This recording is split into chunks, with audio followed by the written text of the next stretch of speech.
Welcome back, folks. Uncle Joe Biden is out of the presidential campaign, which signals to me that the Obama administration will not be effectively pursuing criminal charges in any of Hillary's myriad of scandals. The GOP continues to learn at a snail's pace how they will be targeted and abused and assassinated by any liberal debate moderators. Meanwhile, the same mainstream media is trying to dump Trump and pump Carson.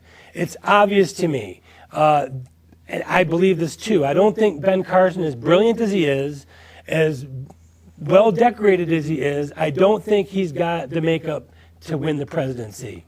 And that's why they want to take Trump out, and that's why you hear all the media spinning about Ben Carson. Well, I guess Ben Carson, in a way, is what Bernie Sanders is to the Democratic Party. He's a very fine human being. He's got a wonderful story, but he doesn't have, I don't like the word energy. I mean, some people by nature just charisma. He's a highly educated. He's the smartest of anyone running. There's no question about it. Unfortunately, we've said it several times during this show, you need a strong-fisted leader in this country. Not a dictator, but somebody that impresses people, that he has the goodwill and the desire to make America better, which I wish Trump would kind of calm it down a little bit, because sometimes he gets off the deep end and causes more negativity than positive things. But the point is, I think the reason that he has done as well as he has is people say it's about time we got somebody that starts kicking a little bit and getting things done.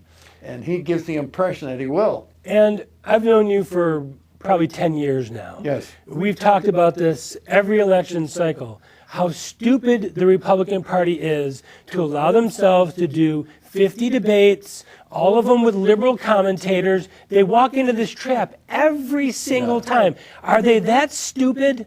I wish I could answer that question. I happen to agree with you 100%.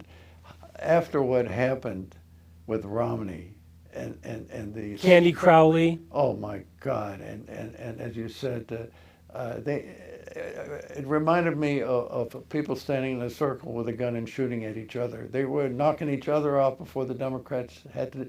That's why I think that's why Obama was reelected, because the Republicans did a great job of shooting themselves. Well, you have to admit, Romney went after Gingrich 100 times harder than he went after Obama. Yes, he was very soft on Obama, as a matter of fact. Do you remember the first debate? He didn't win. Obama lost it. He looked like a chump. And then instead of kicking him when he had him, and the second debate, let him right back in. Yeah, he had it won in the first debate. He had it lost in the second debate. And like we talked about earlier, Rick Perry makes one mistake in one debate, and he's considered out of the presidency. I mean, I think this whole debate situation needs to be rethought. I think you got to get up there for 10 or 20 minutes, give your speech, talk about what you're going to do, and move on to the next guy. I don't like the way it's set up right now. What about you? Well, obviously, and you've got a situation, the CNBC, which had the debate, they didn't talk about business and economics. That's a business station. And how dare them say that Donald Trump is running a cartoon campaign? He's worth more than CNBC and all those people combined.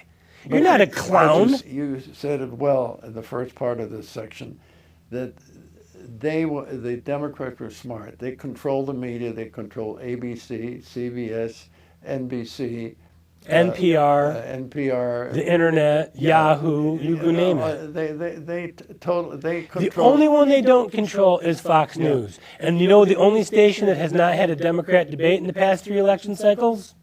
Fox News. That's right. Yeah, and Obama, he resented going on Fox News. And Fox News tries to do everything to be moderate. Fair and balanced. Yeah, it makes me sick, frankly, when I think, why don't you start kicking a little bit? But the way the Democrats pick Republicans, they won't do it. They want to be high and mighty and fair. I think that's the one thing Trump has going for him, is that he really doesn't care what other people say or what they're going to do. And I have to hand it to Ted Cruz. If it wasn't for him, he's the one that started that whole bash on the moderators at the CNBC debate. After that, Trump came up, Carson came up, Kasich came up. Christie even came up with some good lines. But they need to rethink this entire debate schedule and how they do it. You know what proves to me how fouled up this whole thing is? The Democrats don't have any candidates other than this perverted woman that is running the Democratic Party, Hillary Clinton. And consequently, to even think with all the charges against her, foreign policy, on the foundation that has billions of dollars today, the money, the things emails, the servers, and the lies that they told. Nobody seems to repeat the fact that they said the reason that the 4 Americans were killed in Benghazi was because of this video that some guy said that nobody saw, and she had her. And you've got hacks like Charlie Rose that are going after Rubio for saying she's a liar. But the point is, if you recall, she sent her troops out to all the Sunday morning shows to say it was a video.